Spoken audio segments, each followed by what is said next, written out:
उत्पत्ति अध्याय 15। अब्राम के साथ परमेश्वर की वाचा।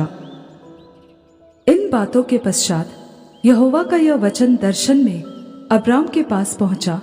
हे अब्राम, मत डर, मैं तेरी ढाल और तेरा अत्यंत बड़ा प्रतिफल हूँ।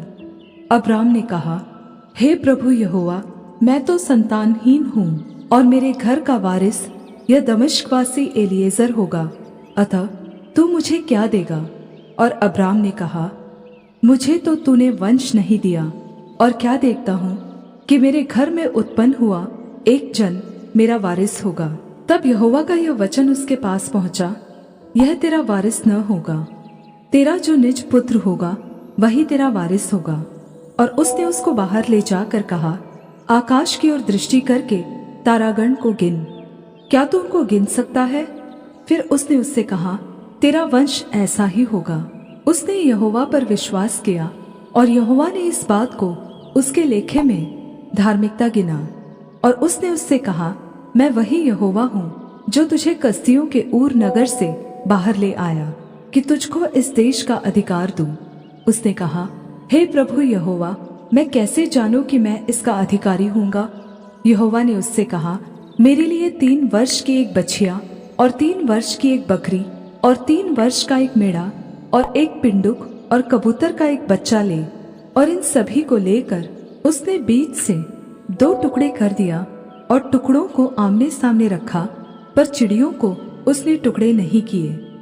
जब मांसाहारी पक्षी लोथों पर झपटे, तब अब्राम ने उन्हें उड़ा दिया। जब सूर्य अस्त होने लगा, तब अब्राम को भारी नींद आई, और देखो, अत्यंत भय और महा अंधकार ने उसे छा लिया। तब यहोवा ने अब्राम से कहा, यह निश्चय जान कि तेरे वंश पराए देश में परदेशी होकर रहेंगे, और उस देश के लोगों के दास हो जाएंगे, और वे उनको 400 वर्ष तक दुख देंगे। फिर जिस देश के वे दास होंगे उसको मैं दंड दूंगा, और उसके पश्चात वे बड़ा धन वहां से लेकर निकल आएंगे। तू तो अपने पितरों में कुशल के साथ मिल जाएगा, तुझे पूरे बुढ़ापे में मिट्टी दी जाएगी। पर वे 4थी पीढ़ी में यहाँ फिर आएंगे, क्योंकि अब तक एमोरियों का अधर्म पूरा नहीं हुआ है।